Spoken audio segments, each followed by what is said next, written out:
Hello, good afternoon. Today is Friday, August 15th, and it's 3:05 p.m., and this is a regular meeting of the Village of Southampton Planning Commission agenda. We will start with the Pledge of Allegiance. I pledge allegiance to the flag of the United States of America and to the republic for which it stands, one nation under God, indivisible, with liberty and justice for all. Then we'll do a roll call. We have today Jacob Yahanyan. We have Christian Picot by Zoom. Michael Anderson cannot make it. And Ginny Zdroulas may arrive a bit late. The next item on the agenda is a motion to approve the minutes of July 18, 2025. Anybody opposes? No? Approved. I'll second the motion. Thank you. Thank you, Christian. Number 4, Public Safety Wireless Tower update. So, as you know, this process has lasted over a year. We have been several times in front of the Planning Board, the ZBA, and the ARB. So far, everything is moving forward.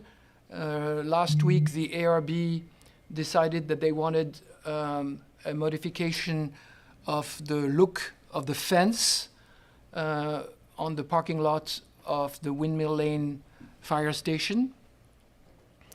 And this new drawing proposal will be presented on September 8th. And then we have one more meeting with the Planning Board until it's finally approved for issuance of a building permit. So it's moving forward and it's in good shape. The second item, well, actually it's number 5 now. Water tank project at North Maggie Street, update by Jacob. Jacob? Thank you. Suffolk County Water Authority should be completing their mapping of our North Maggie property in an expeditious fashion by August 20th, of which they will come back and do markations of the rebar of our landmass size and location. A question was asked by Suffolk County Water Authority if we have clarity on what is the driveway easement and egress that we may or may not share with Southampton Township. So I've asked our superintendent, Steve Phillips, to look into it, and he will. The co-head of operations of Suffolk County Water Authority cleared with their council to share with us what a form easement agreement looks like, which we've reviewed.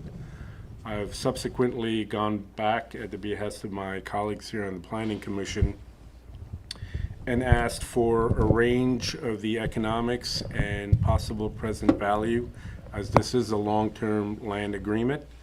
And I will share that with the commission members as soon as I retrieve that information.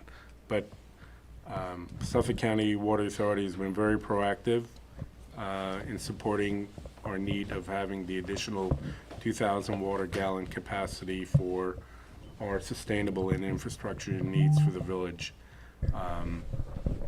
And look forward to continue working with them. Thank you. Thank you. Is there any question regarding either the cell tower or the project, the water tank project? I had a question for Jake. In the process, the SCWA has to go to the town to figure out authorization to do a pipe injection from the well to the west into the tank. In your mind, when does this happen? Is it, because there's no point in negotiating a lease, there's no point in doing all of this until they get that authorization? Or are they saying, well, we're not gonna do it until we have a deal with the village? How do we think about this? Do you have any thoughts? I'll go back and clarify the action steps with Joe on Monday. It's a Okay. valid point because the piping for the throughput of the water is critical, so I'll clarify that. I guess it's tied with the question of the easement you just had a minute ago with the town, and the piping is, I guess, part of the same sort of issue, I would assume, right? Yeah, I will get that clarified Monday. I'll give Joe a call again. Awesome, okay, thank you. Great. Thank you. If there are no further questions on the cell tower and the water tank project, the next item on the agenda, number 6, is the Southampton Village BESS legislation project. Christian? Sure. So, the mayor has asked the planning commission to look at the legislative intent for a battery energy storage system, otherwise known as BESS. We know that the town of Riverhead in Southampton did some revision along with the Suffolk County Planning Commission in their code. Southampton town passed a revised law a few weeks ago on BESS, which in earnest was the result of the Hampton Bays residents' pushback on a 100 megawatt facility.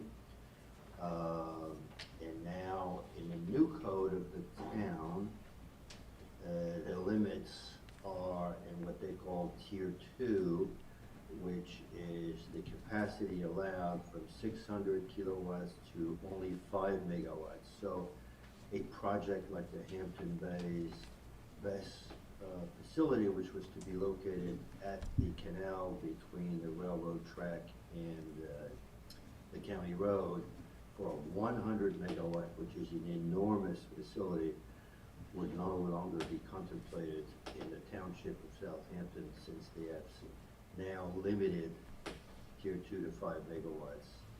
What the mayor has asked the village to do is to have a similar study and implementation of a legislation for BESS, focusing on minimizing the hazards, environmental impact, visual impact, and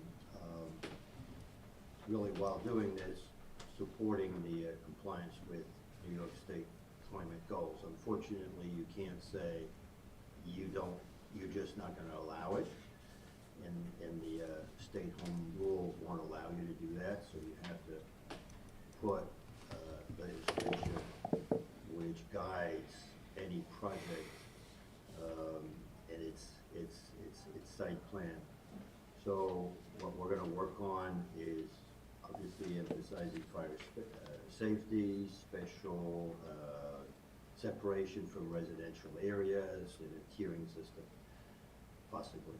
Now, the only location these things could really be put in on the commercial, and I'm not talking about residential, the commercial side, would obviously be in the light industrial zone near the railroad track, which is near the north border of the village.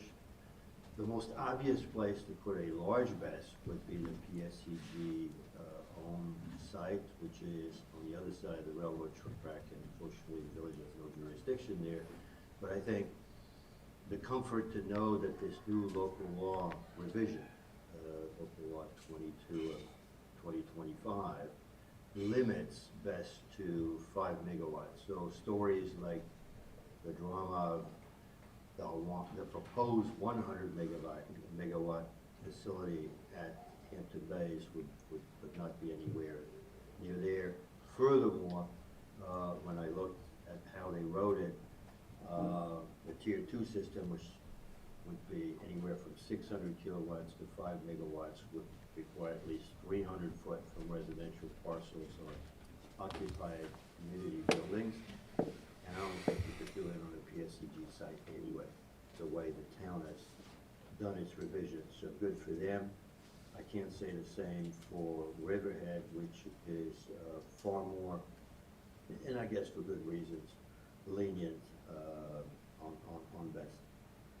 the short answer for this commission and for the public and our trustees to know is that the mayor has asked us to work on the topic and come up with a legislative recommendation that we would include in our code, just like we did, for instance, for nodes last year when it came to thinking about wireless development. We'll put together a task force. So far, I will lead it with our planner, Alex Wallach. We've invited one very knowledgeable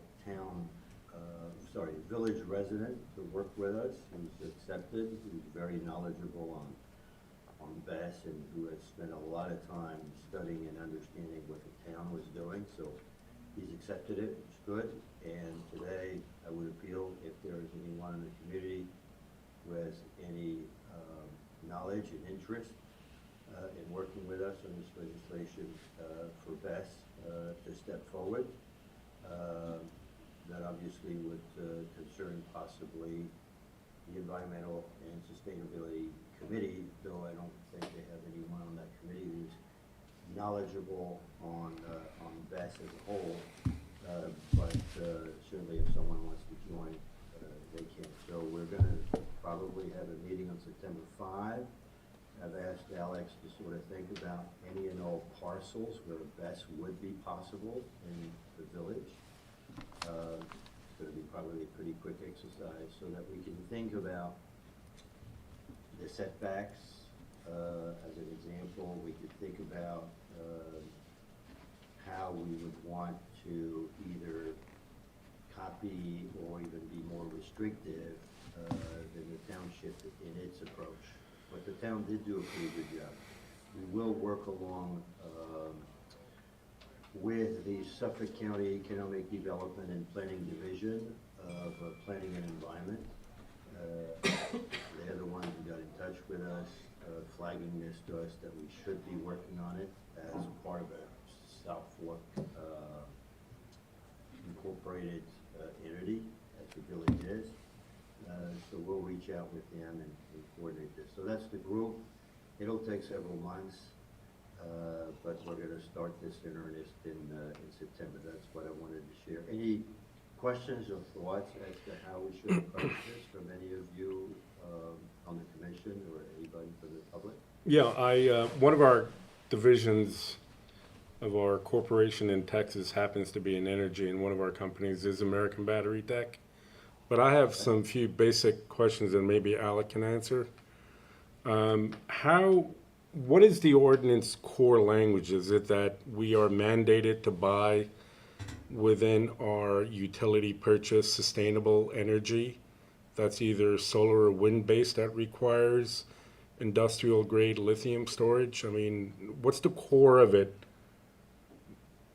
that leads into where it needs to be aggregated or stored at our village level vis-a-vis a possible shared service power storage and agreement with the township, which has more of a land mass and less of a pressure on us? So any thoughts on that, or you don't know, Alex? I don't. Yeah, why don't we look into that, because we do that IPP work. Let me partly answer this question. It is at the state of New York level a requirement to comply with the state climate goals, and that obviously using BESS goes along with that. The question is, because you can't forbid, you can't just say, I don't want to BESS in my community of any shape or form on a commercial side. What you have to do, and which is what the town of Southampton did, is to minimize the impact of possible large projects like 100 megawatt that was at a strategic infrastructure weak point of Long Island, to recast this code. But home rules don't allow us to avoid them altogether. And frankly, in the village, is really nowhere other than around Marina Drive where you could put one of those. Every one of those parcels are taking it as it is. but somebody might want to invent something, so the mayor wanted us to block and tackle, if you will. So forgive me, just to clarify, then the state ordinance is that, let's say, out of 100%, 20% of whatever we purchase and store needs to be sustainable energy based on solar and lithium technology. Is that the broad picture that requires us to do a site allocation of storage? I'm trying to understand the basic economics of it. Or there is no such, or it's just a blanket comment, like a catch-all says, municipalities need to allocate certain purchase of energy through sustainable so-called green means. Is there a rule? Does it need to be 10%, 20%, 30%? What utility we purchase requires lithium or solar, or there's no such language in BES? You know what, that's gonna be part of the work that we're gonna Okay. need to satisfy ourselves with. But generically, I think there is, it's certainly very attractive from a residential perspective to have a mini BES in your basement. There are states like Vermont, New Hampshire, who subsidize them and encourage them because it helps at the consumer level to manage these peak loads. And it's economical, obviously, for anyone to do the CapEx, get some fiscal rebates and incentives to do so, and buy energy during the night when it's cheap, and store it and use it when it's really when the peaks happen between 4 and 7 p.m. Monday through Friday. Yeah, I was just thinking, Christian, that a workaround could be is that if we work with PSE&G and say, let's say the village of Southampton agrees to purchase 10, 20% of their energy through green methods using solar and lithium through a conduit, that may be able to ameliorate the stress point of physically having a lithium storage facility. We've done that. We have a data center in Tribeca, which uses an inordinate amount of energy. And we've agreed to buy, let's say, 20% of whatever from Consolidated Edison or National Grid, whatever it is, through wind turbine, thereby not needing to have a physical storage capacity. So that perhaps may be a workaround, and not have physically industrial grade lithium storage facility in our village. I'm thinking openly because we all need to, I suppose, look deeper into this BES mandate language by the state.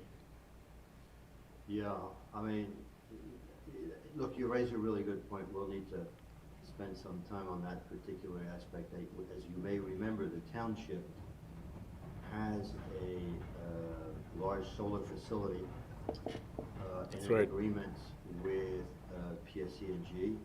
Some of us, and I signed up for it, had the opportunity to participate in having our electrical rate blended between purchase of renewable resources versus traditional electrical production. So I know the town has already done this and is already into it. The question is, does the village need to follow the steps of the town? Since in this particular, let's call it transaction, like a better word, we were already part of it. Agreed. Those are all good questions. Agreed. Particularly with the Southampton Township site where we have an independent power producer, solar, they probably already have on site a unit that stores the capacity of lithium. And so long as, let's say, our municipality purchases that power source, we don't necessarily need to physically have an additional power storage source in our village, so long as we're purchasing it from that particular IPP power source.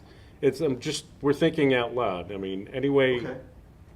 I would imagine that would be agreeable, but let's double check that BES language and see how No, granular thank you it for that. gets. That's really a good point, and I will reach out to you as we make progress to make sure we put our arms around issues like the one you're pointing it out. The way it was presented to me was more as a blocking, tackling, to use football analogy, for anyone trying to install in the village 6.5 square mile compound a BES, which would get the residents back up, not wanting such a facility because everybody is nervous about it. That's really where we started it, but there's probably a lot more to it, as he's pointing it out, and as we did, we made funny. So a good point, thank you. Christian, a quick question. By default, does the town decision apply to the village, or the village is not party to the limits of the town? From a zoning perspective, the village has its own zoning code, chapter 116. What the town does doesn't apply. But what the state does applies. So could we just adopt the town's language? We could. I guarantee you we're gonna do a lot of copy and pasting, but we wanna make sure that it's, well, the town did something for their 65 square miles, and we gotta be thoughtful in our 6.5 square mile, not to have something ridiculously long that doesn't really apply. And that's why I really wanna see with Alex and think together, where could this even be? Honestly, I'm not sure I know, I could think of a single place where it could be. So it's a question of how much time we really should spend on this. But the mayor really wants to make sure that this thing is watertight and we don't have issues with it. I just can't really imagine, but we'll figure it out. Agreed. Without the solar panels, the notion of having a discussion about lithium-ion storage is kind of moot, and we barely have the footprint in our village to even manage it. Correct, and with the price of the land anyway, I can't think of any sponsor wanting to come in the village to install a 5 megawatt facility. I can't imagine it. I've discussed this with the mayor, he doesn't care, we need to figure this out and get to the bottom of it, so Okay. that's what we'll do. Great. Thank you, Christian. Any questions? Sorry, well, Alex is here.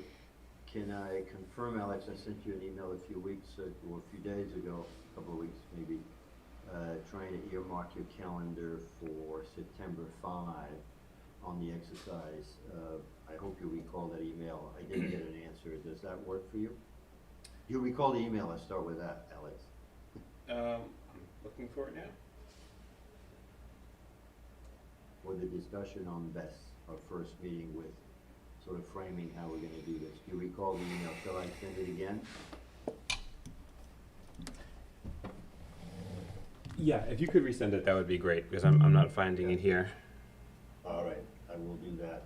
And I was hoping we could, with that frame, meet on September 5, but I didn't get an answer from you. So thank you, Alex. I'll send it again right now. Okay, I'll mark my calendar in the meantime. Pick a time that works for you and we'll work around you. And it'll probably be Ron Arnold, the village resident, who will work with us on this. We'll call on the expertise of Alexis Jake on the questions you just asked to sort of understand some of these issues. And Yeah, two of our companies, they're on NASDAQ. One is Nextera, which is in IPP, and American Battery Tech, which is probably one of the finest R&D labs with University of Nevada, Reno, which is one of the best in the United States in all things lithium technology. So I'm happy to call in some PhD friends, but I agree with you. Let's figure out what are the semantics of the provisos of this BES first, because it's a little confusing. yeah, understood. Okay. If there are no further questions, we can move on to item number 7 on the agenda, which is discussion on workforce housing.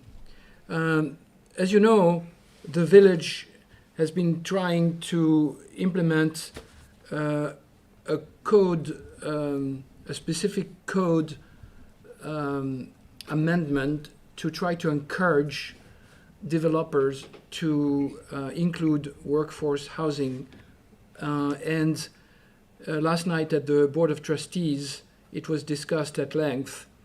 And two trustees, namely Rob Coburn and Ed Simeoni, had a lot of questions concerning the subject and reached out to the Planning Commission to see if we had done some work on it, if we had opinions. And so we are just starting the process of getting educated. Lots of work has been done on the subject, both by the village and by the town. There's a lot of documents posted on the different websites. And today we have invited Jay Deasing, who is a member of the advisory board of the Community Housing Fund, to speak a little bit about what he thinks and the state of the subject, both at town and village level. So, Jay, if you could, thank you.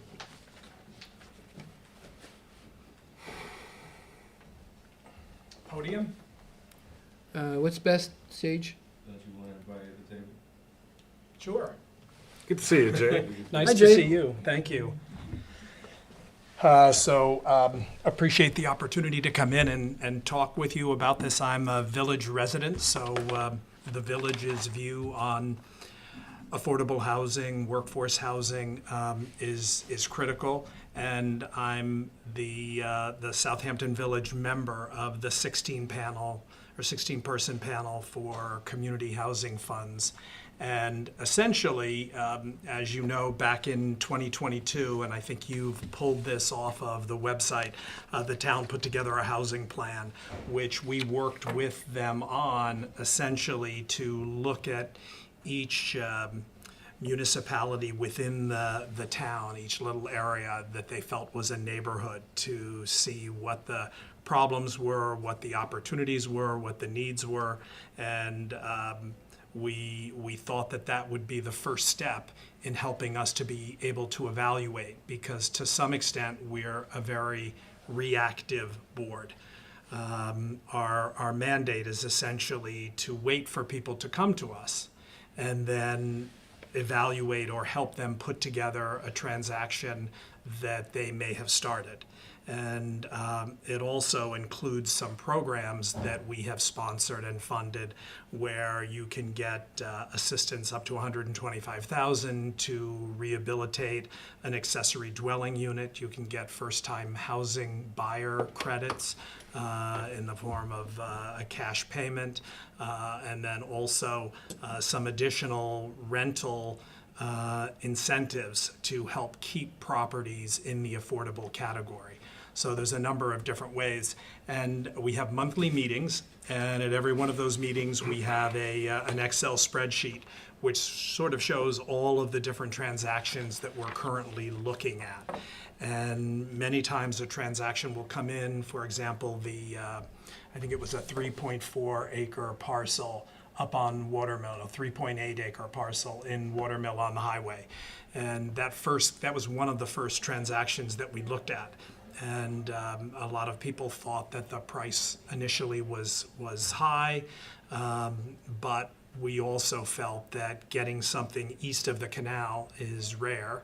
And in spite of the fact that the location is somewhat heavily trafficked, if these are people who are working west or east, there's probably easier ways for those people to get around than driving all the way from Shirley or Ronkonkoma these days. So that now has taken almost 2.5 years to close. How much did you spend on that? And $4.3 million was the price. And how much has the CHF collected so far since inception? So we get roughly $1 million a month, maybe a little bit more the first 4 months, because you had to ramp up. And so the law came into effect, I believe, on May 1st. And so it was only applicable to contracts signed after May 1st. So of course in May, I think we got one payment. There was one deal that was signed and closed before the end of the month. But each month thereafter, it has ramped up, and now we seem to be running at somewhere in the $1 million to $1.5 million per month. So you have about 15 million in the kitty? Right now, that's probably a good estimate. So Jay, is the organization acting as a conduit with HUD, or you're doing this autonomous on yourself? We're doing it, no connection so with HUD. no connection to HUD. So That's if there are interesting. other programs that are available, That you can you know, commingle, yeah. we can commingle. Yeah. And that's another reason why we want to stay in touch with the village, because I think as a village resident, I think we have an obligation to participate, to actually build affordable housing in our community. And I think there's some great opportunities. Unfortunately, because the land is so valuable, so I think treasured, I think that we will have to be more proactive, and unfortunately, our board cannot do that. But if you see something like John Duck's up by the railroad station, that to me would be a fabulous opportunity. And a developer could get a significant amount of support. Typically, we run anywhere, I think the average is probably about $250,000 per unit. To build? That we will support. So that's what we kind of feel like we can contribute to ensure that it stays affordable in perpetuity. But there's a couple of key things, I think. First off, we don't feel it's appropriate. I mean, right now, if anyone does multifamily housing, they have to, by New York state law, set aside 10%.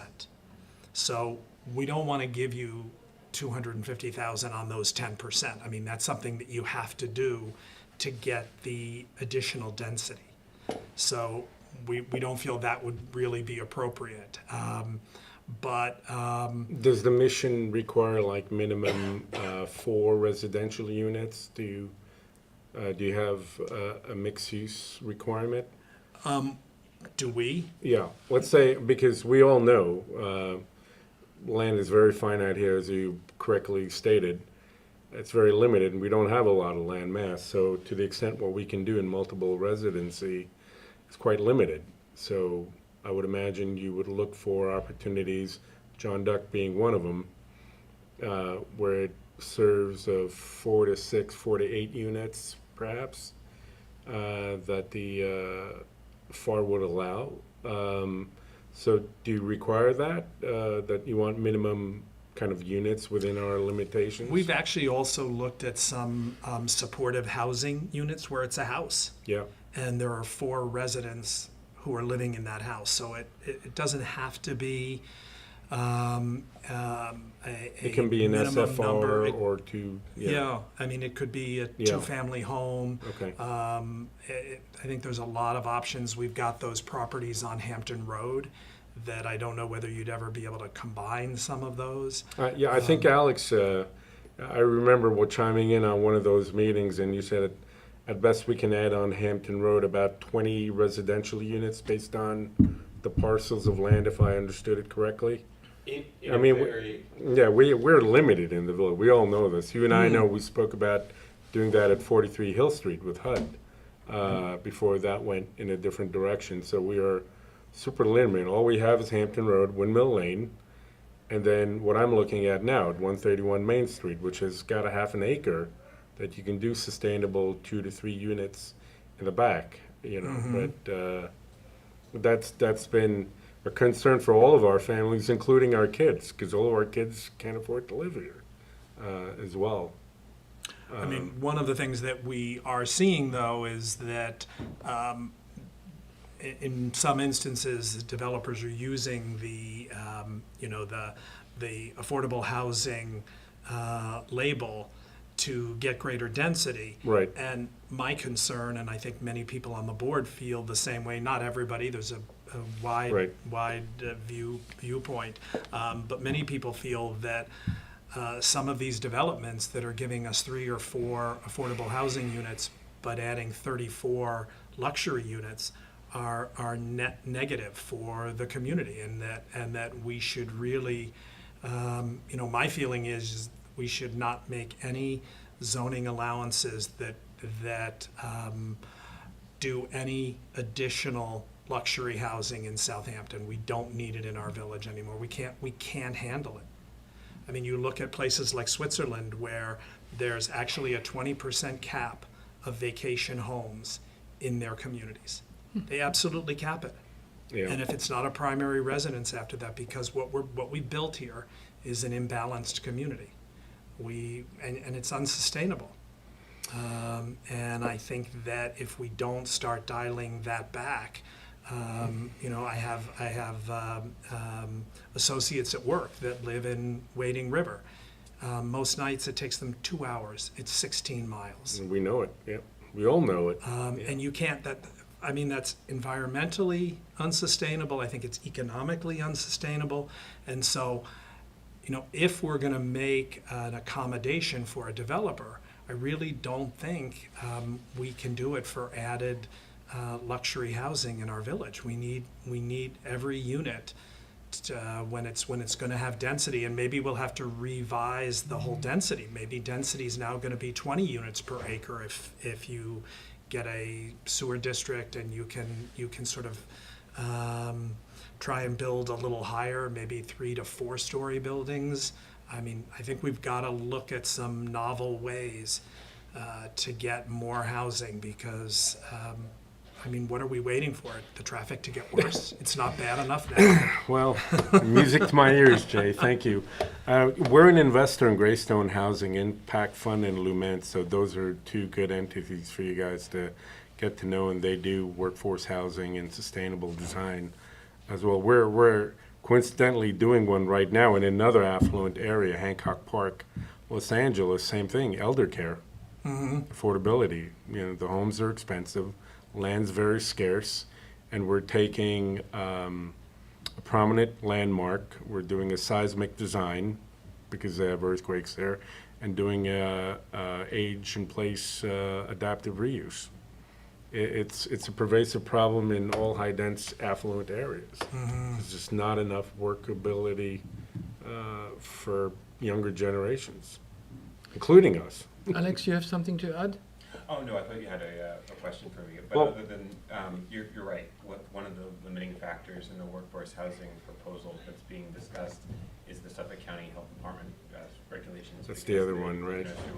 So even if the village were to put no cap on the density at all, That's right. you would be very severely limited by the health department, especially because of much of Hampton Road and almost all of North Sea Road are in the most restrictive groundwater management zone 5, Absolutely. where the density is about 1 unit an acre. So even assuming that they can do some density bonuses with workforce housing credits, it's still very low. So we don't anticipate that there will be a lot of units built on any one project. Even yeah. if you build Yeah. a sewer system for that particular development? I was going to address that too. Yeah. Yeah, that's the requirements for septic for an individual property. If somebody were to come in and do something like and build their own sewer system, perhaps it would be a little bit different. Once the village has a sewer system online, of course, some of those limitations may be removed as well. Yeah, I think that's one of the workarounds. If you can do the micro units on site, that's the only way. When we looked at 43, you may recall, we were looking to do 20 to 40,000 gallons of management capacity at 1,500 square feet. That's all the footprint it needed. And we were able to tie in Job's Lane and Windmill Lane into it for use until the village decided if we ever were going to go through this robust process that we all know has been going on for 30 years now. But I agree, without the Suffolk County approving it, we can't do a thing unless we do micro units, which technology is on our side. It's gotten better. You can put efficient units that can handle 10, 20,000 gallons now. The question is, how do we tie it into another asset for it to pay for itself as well? Well, and you can also, with For example, the Watermill parcel, I know we're also investigating the possibility of CPF money being granted to build the septic system. So, the developer gets a free parcel of land and he gets septic. Not a bad deal. So granted, that's not going to happen on every site, but I think, there are some in the village where that might work. And I think unfortunately, if we don't do something soon, they probably won't be here for much longer. Right. You mean the money will not be there? No, the parcel. parcels. The parcel will be carved up, and they will be five. something else. They will be 5 townhomes. Yeah. And Have some villages been successful? I don't know, SAG or Bridgehampton, are they ahead of us in terms Or of workforce? Westhampton. Or Westhampton?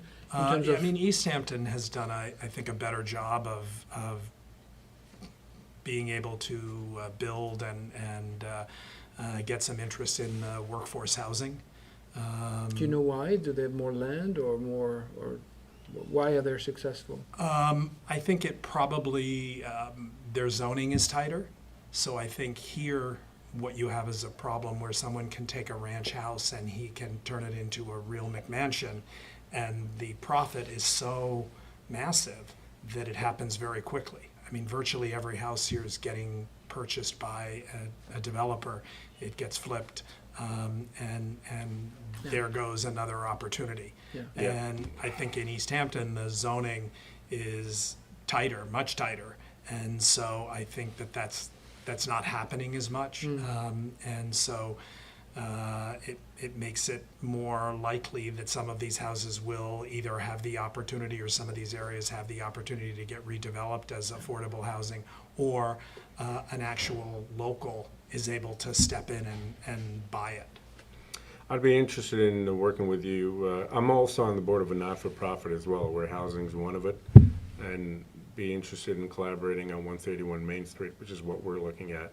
It's one of those rare examples like 43 Hill, where it's on high ground and you have a footprint where we can probably do some interesting things, 2 or 3 units, and any little bit helps. It just does not exist. It's just horrible. Yeah, and I think it helps in terms of, the walkability of our village, the liveliness of the village, yeah. all of these things. If we could bring it, bring it in a little bit, even on Hampton Road. I don't know what the possibility is for the lots to ever be combined. If that was something that could happen on some of those parcels, you can end up with a bigger parcel. You could get 6 to 8 units. And boy, that would be a home run. The trick is always going to be working with micro units that can support the development. That's the good news, because the units have gotten so efficient to manage the wastewater, you can narrow it down to 1,500 square feet. And that will give us a clearer runway with Suffolk County approval. Otherwise, it's like Alex said, we can wish it all we want. If they see that we can't handle the waste and the water efficiently, we won't get the clearance. And that was the first thing I was addressing at 43, was that. Christian, do you have any comments? I have a couple of questions. First one for Jay and or Alex. A few years ago, there were some changes in the village code with accessory apartment use for workforce housing, if you remember. And I was wondering, do we have any idea, reasonable amount of work went into this, any idea of what the take-up rate was within the village? Was that at all remotely successful? Do you remember that? Yeah, I can tell you that it currently exists in the code. It's a special exception use to the Board of Zoning Appeals. In the last 3 years that I've been here, no one has applied for that. I think there may have been a few that predate me, but I think it's a very small number, maybe like less than 5 in the whole village. I would Thank think. you, Alex. That's what I thought. Yeah. Jay, do you have any comment on that? Why previous administration worked on this, a lot of work on it? Seems like it was a waste of time. What was the casting error in your mind? Well, it's First off, it has to be a half-acre parcel, am I correct? I'd have to double check. I'm pretty sure it has to be a half-acre parcel. It's, I'm just going through the quick AI through the code. From what I saw, it was in the R20 area.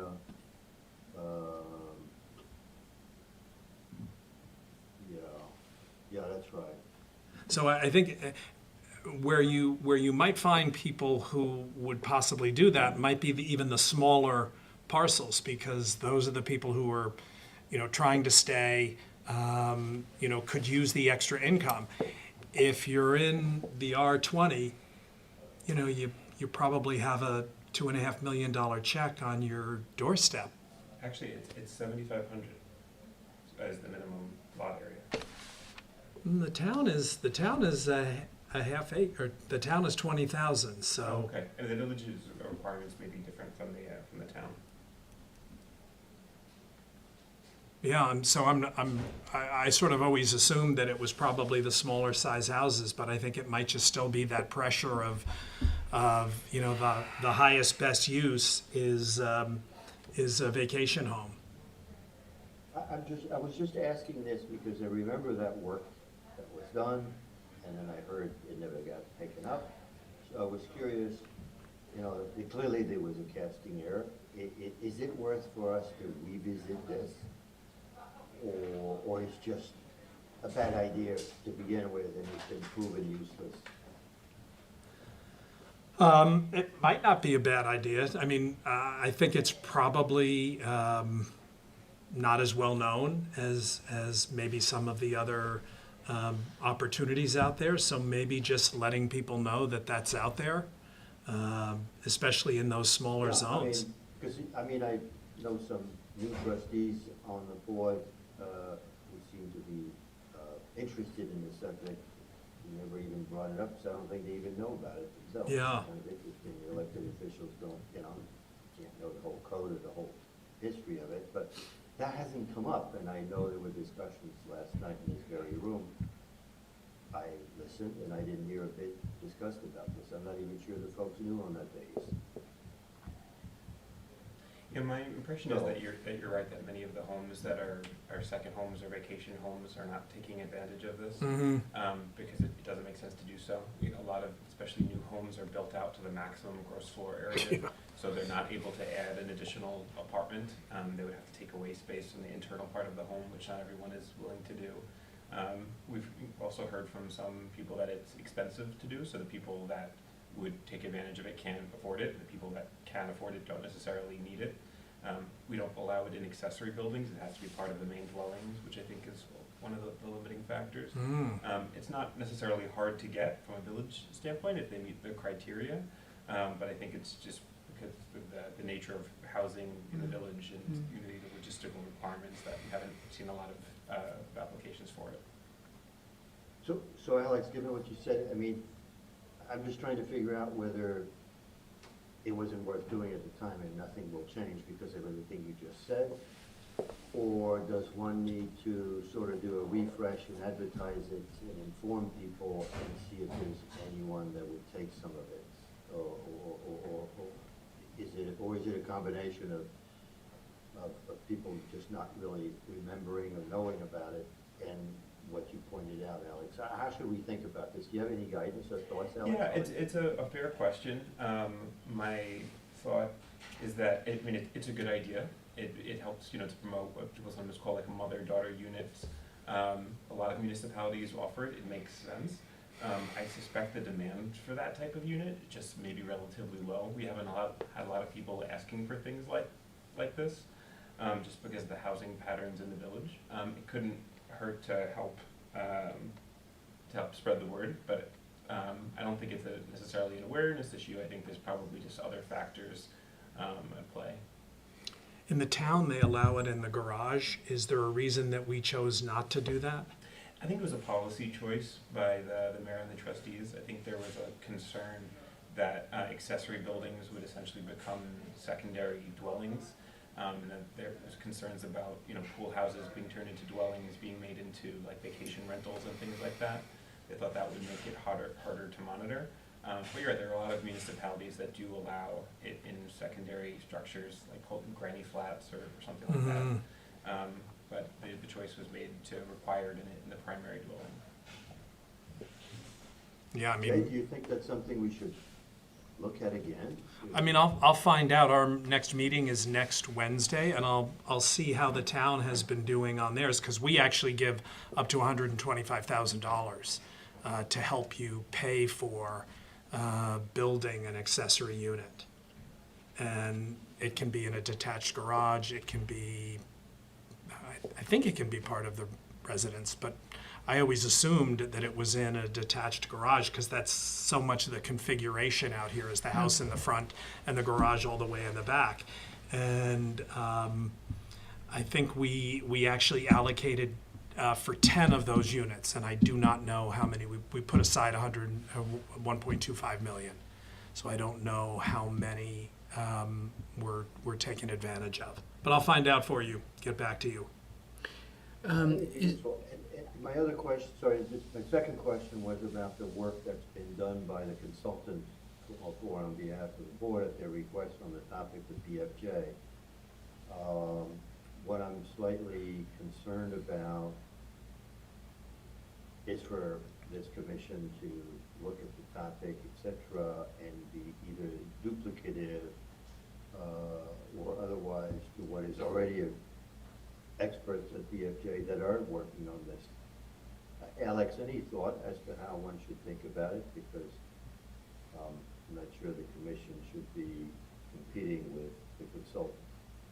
Well, I think the BFJ study commissioned by the village was expressly for workforce housing in the office district Yeah, in that's HR. what I remember too. At the time, it was decided not to focus on the single-family districts because it was thought that nothing much would change beyond the accessory apartments that are already permitted as they are. And in the village business district, we also allow accessory apartments above stores, but we know that there's not many of them just because of septic and sewer limitations. So their study was specifically focused on those two corridors for those reasons. Okay, so to my point about not competing with the consultants already done the work though, it sounds like I'm hearing there is possibility that we should spend a little bit of time coordinating with the CHF board, with our village representative Jay, and thinking of and reviewing some of these things that have been done in the past, not really taken up, and maybe dig up again, because even if we get 10, 12 out of it through a new effort, it's 10, 12 more than we had yesterday. Is that the right way to think about it, gentlemen, around the table? Or do you have Yeah, I other like the ideas? idea of getting educated as a commission. There is a lot of documents posted, and just putting them together, absorbing them, and reading all the materials from the different efforts and then comparing with maybe other villages and other towns. There's a lot of work to put it all together, and a lot of people are extremely knowledgeable and have most of the answers already.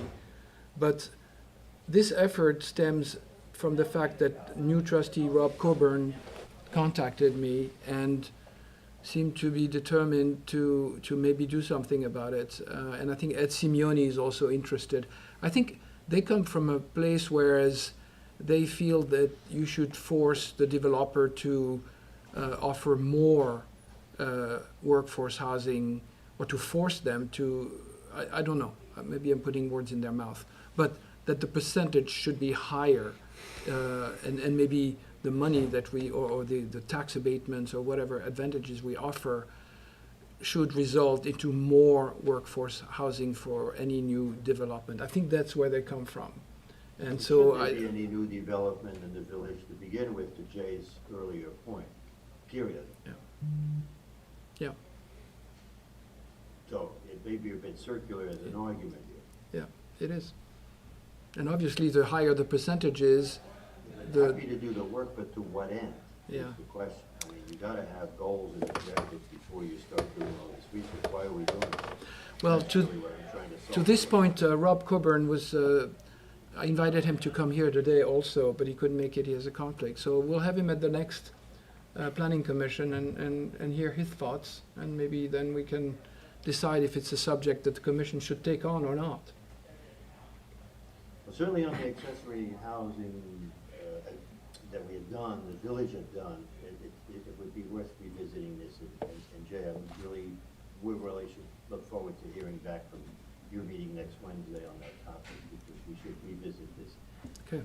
As I said, if we can get a dozen of them to come out of nowhere, because we do a better job in advertising it, promoting it, and with this EHF support, that could be pretty cool. I mean, if you get a dozen of them, Yeah.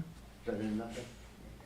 Mm-hmm. And With all the- that work that With the we do. caveat that Jay mentioned before, which is, you know, if you make it too attractive to developers and you suddenly have 30 more luxury housing in order to favor, 5 or 10 workforce housing, is that a good strategy for the village or not? And, it's an, I would agree with Jay's view. yeah, Jay's right, of course. I think, I think most resident whose primary concern today has been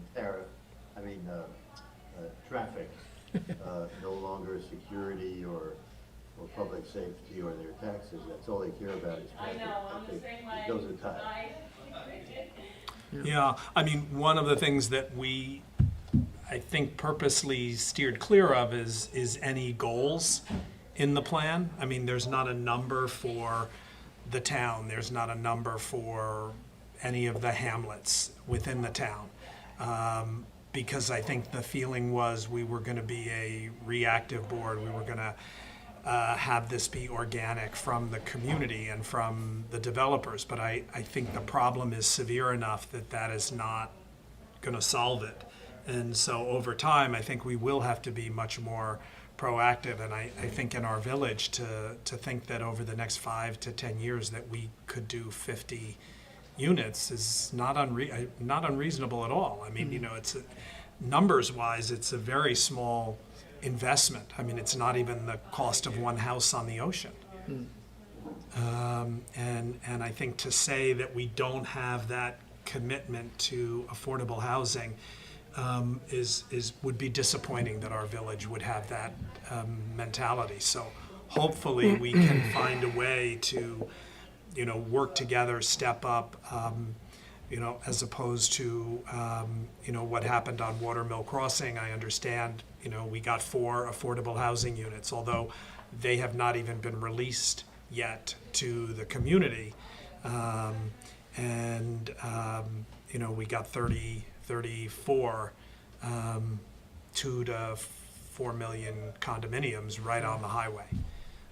So I doubt that those 4 units will even keep pace with the added needs for that facility. Yeah. So I think we really have to look at those numbers and think differently. Of course, they didn't take any money from the Community Housing Fund either. So that was simply the 10% essentially that they're required by New York State law to put aside. Okay, well, that was a healthy discussion. Good, And, thank you. Thank you, Jay, for coming, for taking the time. We appreciate it. We'll keep you posted. Good, And good. Yeah, and I'm sure that Kara would love to come in and speak with you, the head of the Community Housing Fund. Also Curtis Highsmith and Bonnie Cannon, they're working at the Southampton Town Housing Authority. They have the ability. We're going to be doing, I think probably most of you know, the Easterner Motel down towards Hampton Bays. Yeah. Yep. And that's going to become 10 affordable housing units. I think it's going to be more senior units in there, but I think that could be, I think that'll be a nice addition. But I'd love some things actually in the village. In the village, I think we proper. really have to kind of lead the way for the town, and I think we can do that if we try. Okay, Okay, thank Great. you. thank you very much. We'll adjourn this meeting. The next one is on Friday, September the 12th at 3 p.m. Thank you, Christian. Thank you, Alex, for coming. Jolie, thank you, Sage, and good night.